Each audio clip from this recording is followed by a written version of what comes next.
그는 숙련된 솜씨로 보안 잠금 장치를 해제하며 길을 열었다. 좋습니다. 그럼 전 통제실을 맡을 테니 선생님은 데이터만 확보하십시오. 3분 드립니다. 두 사람은 어둠이 짙게 깔린 복도를 가로질러 지하 실험실 깊숙한 곳으로 스며들었다. 현우가 서버실 컴퓨터 앞에 앉아 키보드를 두드리는 동안 이수는 복도 모퉁이에서 경계를 서며 침입자의 접근을 감시했다. 마침내 모니터에 푸른 빛의 데이터가 쏟아져 나왔다. 현우의 예상대로 조작된 투입 명령어가 붉은 글씨로 대조되어 나타났다. 그때 이수의 무전기에서 거친 잡음과 함께 긴박한 목소리가 들려왔다. 선생님, 보안팀이 이쪽으로 오고 있습니다. 예정보다 빠릅니다. 당장 나와야 합니다. 현우는 여유롭게 USB를 뽑아 주머니에 넣었다. 그리고는 당황한 기색 없이 이수를 바라보며 말했다. 걱정 마세요. 나가는 길은 이미 머릿속으로 다 계산해뒀으니까. 보안팀의 발소리가 금속 복도를 울리며 좁혀오자 이수는 권총을 꺼내들며 현우의 앞을 막아섰다. 하지만 현우는 오히려 이수의 어깨를 가볍게 두드리며 반대편 환기구 쪽을 가리켰다. 0.1%의 탈출 경로. 이수 씨, 정면 돌파는 확률이 낮다. 저기 산소 발생기 배관 보이나? 5분 뒤면 병동 전체에 전기 소독용 가스가 살포될 시간이지. 현우의 목소리는 지나치게 침착해서 오히려 소름 끼칠 정도였다. 이수는 의아한 표정을 지었지만 이내 현우의 의도를 파악하고 환기구 덮개를 단숨에 뜯어냈다. 두 사람이 좁은 통로로 몸을 밀어넣은 직후 실험실 문이 박살나며 무장한 보안 요원들이 들이닥쳤다. 놓쳤다. 지하 2층 전 구역 봉쇄해. 추격자들의 외침이 발밑에서 들려왔다. 현우는 어두운 환기구 안에서도 머릿속에 저장된 병원 설계도를 떠올리며 거침없이 나아갔다.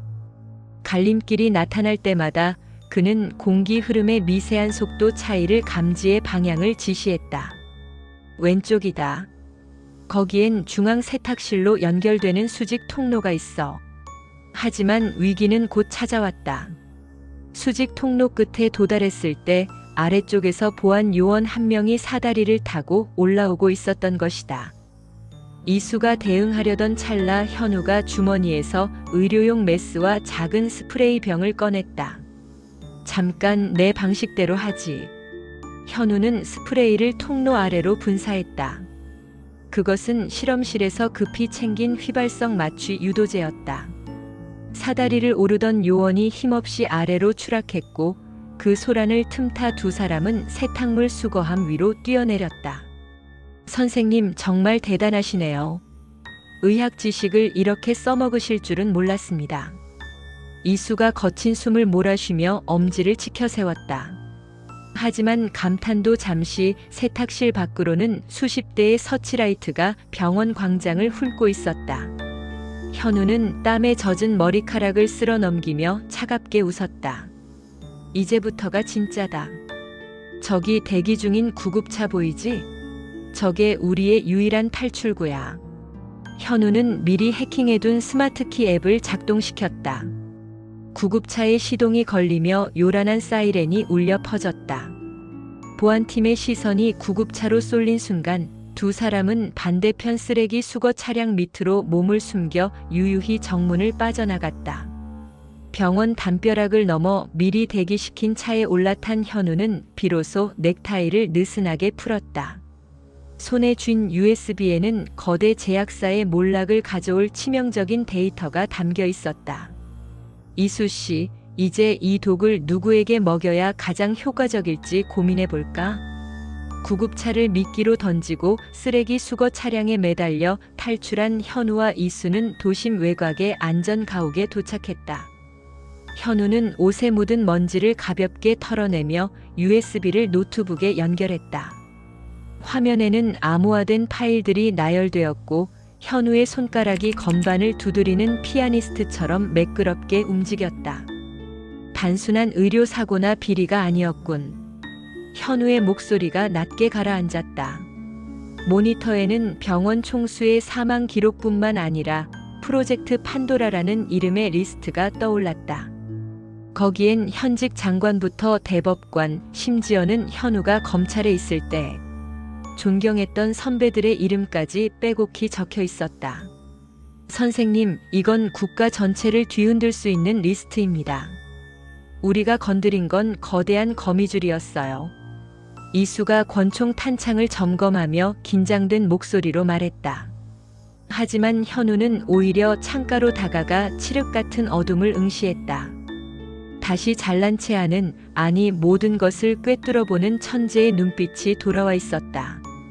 그때 안전 가옥의 전기가 순식간에 차단되었다. 붉은색 비상등만이 전멸하며 기괴한 분위기를 자아냈다. 이수가 즉각 현우를 등 뒤로 숨기며 전술 라이트를 켰다. 벌써 위치가 노출되었습니다. 놈들이 왔습니다. 현우는 당황하지 않고 시계를 보았다. 이수 씨, 놈들은 우리를 죽이러 온 게 아니야. USB를 회수하러 온 거지. 자, 저기 열린 가스밸브 소리 들리나? 저건 놈들이 침투할 때 쓰는 신경가스야. 폐포에 닿는 순간 근육이 마비되지. 현우는 미리 준비해둔 해독제 앰플을 이수의 팔에 주저없이 꽂았다. 그리고 자신도 하나를 맞은 뒤 어둠 속에서 차갑게 덧붙였다. 하지만 놈들이 모르는 게 하나 있지. 이 집의 설계도는 내가 이곳에 오기 1시간 전에 이미 수정해뒀다는 거야. 스릴 넘치는 반격. 현관문이 폭파되며 검은 전술복을 입은 괴한들이 쏟아져 들어왔다. 그들이 섬광탄을 던지며 진입한 순간 현우가 거실 한복판의 스위치를 눌렀다. 바닥에 미리 깔아둔 의료용 전도성 젤 위로 고압 전류가 흘렀다. 아!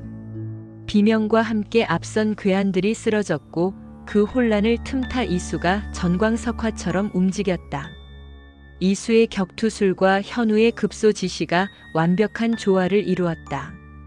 오른쪽 30도 경동맥을 쳐. 다음은 무릎 뒤오금. 현우의 지시에 따라 이수의 주먹과 발이 정확한 지점에 꽂혔다. 불과 2분 만에 현장은 정리되었다. 현우는 쓰러진 괴한 중 우두머리로 보이는 자의 가면을 벗겼다. 그의 목 뒤에는 붉은색 전갈 문신이 새겨져 있었다. 현우는 괴한의 주머니에서 구식 폴더폰 하나를 꺼냈다. 그 안에는 단 하나의 번호로 수십 통의 메시지가 와 있었다. 처리했나? 증거는 소각하고 현우는 생포해라. -V. V. 독사인가? 현우는 그 이름을 읊조리며 차갑게 웃었다. 그는 이수가 확보한 무전기를 들고 직접 응답했다. 내 서재에서 책만 보느라 지루하던 참이었는데 덕분에 잠이 확 깨는군. V, 내가 누구든 상관없어. 내가 설계한 이 판 내가 의학적으로 도려내고 법적으로 매장해 줄 테니까. 기다려라. 현우는 차갑게 식어버린 안전 가옥의 바닥을 뒤로하고 이수와 함께 자신의 옛 흔적이 남아있는 비밀 창고로 향했다. 그곳은 그가 검사직을 던지기 직전 세상으로부터 격리해 두었던 수사 기록들이 잠들어 있는 곳이었다. 현우는 먼지가 뽀얗게 쌓인 서류 상자 하나를 열었다. 그 안에는 5년 전 그가 의사 면허를 딴 직후 검찰청에서 처음 맡았던 성진, 의료재단 집단 사망 사건의 미결 파일이 들어 있었다. 과거 회상 5년 전 진실이 묻혔던 그날, 젊은 검사 현우는 법정 복도를 매섭게 가로질렀다. 그의 손에는 당시 재단 이사장이었던 권도진의 비리를 입증할 결정적 증거가 들려 있었다.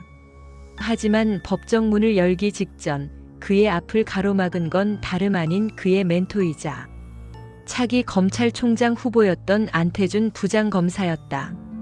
현우야, 세상을 바꾸고 싶나? 아니면 살아남고 싶나? 안태준의 목소리는 평소처럼 인자했지만 그 눈빛은 뱀처럼 차가웠다.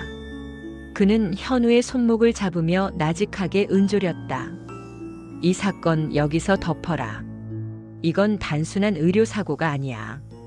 국가의 미래 먹거리가 걸린 거대한 실험이지. 내가 이걸 터뜨리는 순간 넌 의사도 검사도 아닌 그저 미친놈으로 매장될 거다. 현우는 분노로 떨리는 손을 움켜쥐었다. 하지만 그날 오후 현우의 수사팀 요원들은 의문의 교통사고로 전원 사망하거나 중상을 입었고 현우 역시 정직 처분을 받았다. 그는 자신의 천재성이 거대한 권력 앞에서는 한낱 종이 조각에 불과하다는 사실에 환멸을 느끼고 스스로 방구석으로 숨어들었던 것이다. 현우는 과거 기록 속에서 안태준이 건넸던 메모 한 장을 발견했다. 거기엔 정체불명의 화학기호와 함께 V-16이라는 코드가 적혀 있었다. 이수 씨, B는 사람이 아니었어. 이건 바이러스 혹은 백신의 약자였던 거야. 현우의 손가락이 미세하게 떨렸다. 5년 전 안태준이 덮으라고 했던 그 실험이 지금 VIP 병동에서 죽은 총수를 시작으로 다시 가동된 것이었다. 당시 안태준은 이 프로젝트를 통해 노화 방지 혹은 특정 인종만을 타깃으로 하는 치명적인 생화학 무기를 개발하려 했다. 그럼 B는 안태준 부장검사를 뜻하는 걸까요? 이수의 물음에 현우는 고개를 저었다. 아니, 안태준은 그저 설계자의 사냥개였을 뿐이야. 진짜 배후인 B는 5년 전 죽은 줄 알았던 성진의료재단의 천재 과학자이자 나의 의대 동기였던 백도현일 가능성이 커. 현우는 과거 기록 속 백도현의 사망 진단서를 빛에 비추어 보았다. 위조된 흔적이었다. 의사로서의 지식과 검사로서의 추리력이 결합하는 순간 5년 전의 비극과 현재의 미스터리가 하나의 선으로 연결되었다. 선생님, 이제 어디로 갈까요? 복수의 시작입니까? 아니면 구원의 시작입니까? 현우는 복수라는 단어에 잠시 멈칫하더니 이내 서재 책상 위에 놓여있던 낡은 청진기를 손에 쥐었다. 한때는 세상이 답답해 던져버렸던 물건이었지만 이제는 그것이 무엇보다 묵직한 사명감으로 다가왔다. 복수는 누군가를 파괴하지만 구원은 누군가를 살리는 법이지. 나는 검사로서 그를 단죄하겠지만 의사로서 이 미친 실험을 끝낼 거다. 현우의 목소리에는 서늘한 확신이 서려 있었다. 현우와 이수는 백도현의 본거지인 세인트 메리 유전학 연구소 지하 깊숙한 곳으로 잠입했다. 그곳은 겉보기엔 평범한 제약회사였으나 지하 7층은 완전한 폐쇄 회로로 운영되는 생화학 실험실이었다.